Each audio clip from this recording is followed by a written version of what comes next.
Good morning, everyone. Hope you're happy, healthy, and well. It's time for a new book review today where I share some life lessons out of books that I have been reading. I was joined by Griffith, and as soon as I mentioned books, he skedaddled on out of here. The book I'd love to talk to you today is called The Place of Tides by James Rebanks.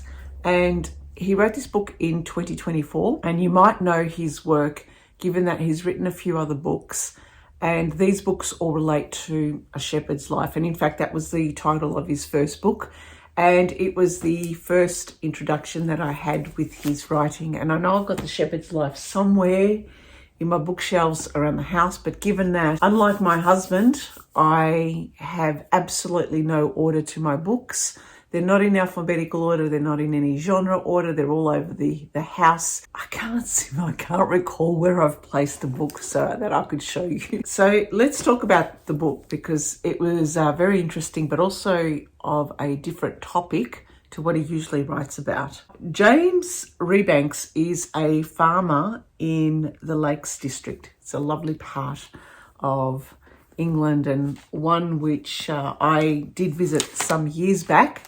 It's actually quite beautiful, and had a trip on the lakes as well, which was quite nice. It was really interesting. He wrote about his life in The Shepherd's Life, where he talked about the life of being on a farm, and being on a farm that had many years of traditional farming practices brought down to him through the generations, but now in a modern life that is changing the work, changing the farm, changing the practices, and also just differences in how they see modern life impacting traditional farming practices. And if you like to read about this stuff, I would highly recommend The Shepherd's Life, because he also melds in his love of literature. And if you're a lover of literature, after all, you wouldn't be watching this channel if you weren't. I would highly recommend this book. This book is not about that, but it is about that. There are links to it, and I'll explain. It's really the story of James Rebanks going through some kind of, is it burnout? There was something that has happened, although he didn't really go into detail. He basically said goodbye to his wife and children to look after the farm, for him to go and spend a season way up north to the Norwegian islands with the Eider woman, or the Eider duck woman, who was called Anna. Now, stay with me on this, because a lot of the stuff that James had written in this book was also quite new to me, but fascinating as well, which harks on the link between the difficulties he found through the changes in his traditional farming practices to the modern farming practices, to what he saw in Norway. What he writes about here is really, he tells a story of the Eider duck woman, and her name is Anna, and also Ingrid, her helper. And he spends a season with them on this very isolated Norwegian island by the name of Fjorøy in the Vega archipelago. And as I understand, this Vega archipelago in Norway, there's about 6,500 islands. It's all quite north near the Arctic Circle. It's quite harsh. It's freezing cold. And over time, over the many, many years, over 1,500 years, there has been this practice of these ducks, these eider ducks, spelled E-I-D-E-R, where eiderdown comes from. Duh, I didn't know that. These practices were where these women would help these eider ducks be able to find their nests, be able to keep them away from prey, and to be able to provide them with a safe haven of these duck nests for them to breed, and for them to collect the eider, the feathers, so that could then be produced in different quilts. And I wasn't aware that that part of Norway has been 20 years as a UNESCO World Heritage Site. And a lot of those practices of the collecting the eider from these ducks, and also the practice of being able to create these nests and create these duck havens where these ducks can breed, are a dying knowledge, heritage aspect. So this knowledge is dying. It also doesn't help that in that environment, we're talking about the changing sea life, the impact of climate change, the change in the different prey that is out there, all is making an impact on the number of ducks. And through the years, the number of ducks nesting and breeding have reduced drastically, which is actually quite sad when you think about this big change and this kind of like disintegration or the slow breakdown of a traditional practice that used to be there for thousands of years is now dying off. It's with this that James revisits, he spends a season with Anna, and Anna is about 70 years old and she's been doing this for many, many years, but she realizes this is going to be her last season to be out there for the season to prepare the ducks for their nesting. He goes out there with Anna and Ingrid to live in this hut with them for a season, and his hut doesn't have electricity, no running water. It's very basic. Don't be under the misconception that we have this fantastic thinking of he's going out there to have this wonderful life of getting back to nature. It seems, as he writes it, quite a hard life and quite a tough life. The whole idea then is the book is about his recollection, but also his observations of the life in the hut and also how they build these nests, and a beautiful description of the Norwegian coastline, these Norwegian islands, the difficulty of the climate, the sea life, the bird life. And you do get a picture that this is, although it is very important work, it is also very hard work and very important work that gets continued and that knowledge gets passed down. But you can also at the same time feel as if that there's some kind of loss with regards to this traditional, long-term, generational kind of knowledge is slowly getting lost to modern life. If you're looking for a riveting read that is a complete page turner and there's a lot of things happening, this is not it. This is I found a perfect read for a winter's day. And I found this read a little bit slower going. Also, I read it from the point of view that it is not meant to be a quick. The whole idea was James had gone to this place to slow down, to go into some form of isolation, but to take a back seat and try and come to terms with what was happening in his life and to try and get outside of himself or outside of his thinking, to do something that returned him to an idea of something. And I assume this idea of something is some kind of like homage or some kind of link back to ancient practices. And I'm assuming that he would also have linked it to his farming practices. It was really interesting to read because I did have some questions, and I guess this channel is all about life lessons from the books that we read and what you glean from them.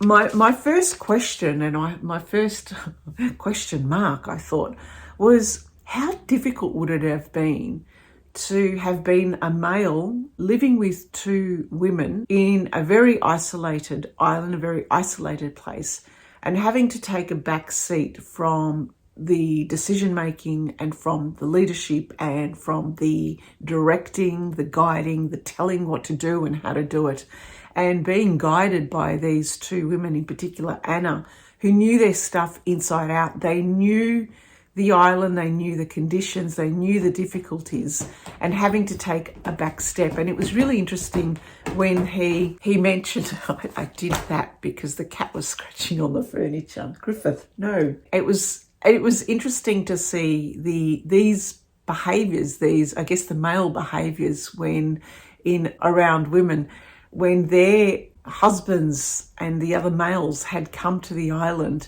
and he saw their actions reflected in his own actions. So I had to smile about that. That was my big question mark of how difficult that would have been. How such an odd idea where you have a male taking a back seat. Another thing that it really brought out for me was I started to think of this concept of the lost trades, and there is a website online that I had scoured through some time ago, and it's a list of all the lost trades that now are gone.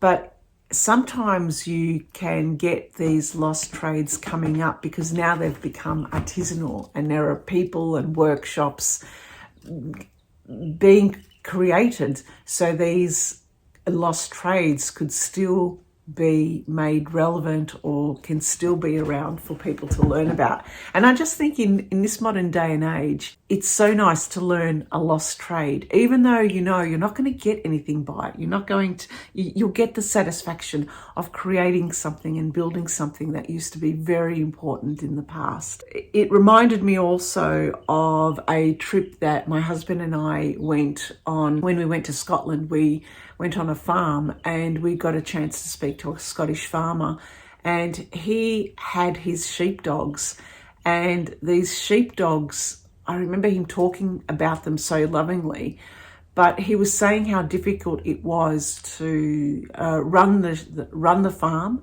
and how necessary it was for him and his wife and his children to build other outputs or other things to encourage people to spend some time at the farm or spend some money just to get things going. And a lot of the times it was very difficult. And he had created some children's books. He had some tours as well. Griffith, no, stop scratching the furniture. These things are very important, and these are the things that I remembered as I was reading this book. Ultimately, the life lessons I thought through here was I felt that James Rebanks was going through some kind of grief. Reading it, it felt like he was trying to come to terms with his own grief, and that grief and loss was something around the sense of the years of traditions and the years of wisdom that gets passed through generations. That's sad. So I guess you have to come to terms with this loss. Another life lesson that I got is that how important it is to know your link to history. And sometimes I feel as if we've lost it. If we don't have our connections to family, our connections to history, our connections to traditions, where we've come from, then we kind of don't know ourselves. We are lost until we get to a point where you discover our background or work through our family history, or maybe this idea that when you visit places where your family has come from, the countries that they've come from, the languages that they used to speak, the skills that they used to do, the farms that they used to be on, the work that they used to do, we have some kind of connection to the past. And I think this book really brings it out strongly for me, that when we lose that and when we're at that precipice of that loss, you start to feel saddened and helpless, and you're trying to link something up and always trying to find to reconnect and get back to it. So I feel as if that James Rebanks was doing this, and that I felt that his concept of Anna and how she was, I think Anna to him felt like a bridge to the past, and he needed to get to the past to understand where to go to in the future. But Anna herself, I think she was way more pragmatic about things, and especially right at the beginning where she didn't leave the hut and she was in pain and she was ill as well. And I think that may have been a bit of a wake-up call for him, because maybe he had approached this whole, I'm not going to say adventure, this whole journey with rose-coloured glasses. He saw through that, and then realised just by doing the work and getting out there and helping them how important the work was. I think over time also he got to understand about his situation and was able to really share the story of Anna. The way it's written here though is it's kind of like, I had this thinking, and it's not the right term, I thought to myself, this is like a training manual, but it's not a training manual. It is an observational journal where he is watching Anna and Ingrid do the various tasks, and he writes about them here, but then he also writes about what he's observing around the Norwegian coastline, the Norwegian environment, the sea life, the bird life. So he's painting a whole picture. And I would say, if you're thinking of doing some kind of cultural experience up north, because you can go to Norway and do something similar, I would say read this book. I guess don't approach it with the rose-colored glasses. See through it for what it is. See through it for the fact that these people who live there and work there and who are continuing these practices at really sometimes very difficult ways and means, with very little means, that they're doing something that is deep, meaningful and profound to continue on a tradition like this at great expense to themselves. The other thing it showed me was how people who do this work, people who have spent their lives in doing these traditional practices, they have such a unique relationship to nature. It's something that we've lost. It's something I don't understand because I live in Melbourne suburbia. I see nature outside through a window. I'm not out there. I'm not in the elements. I don't get rained upon. I don't get snowed upon.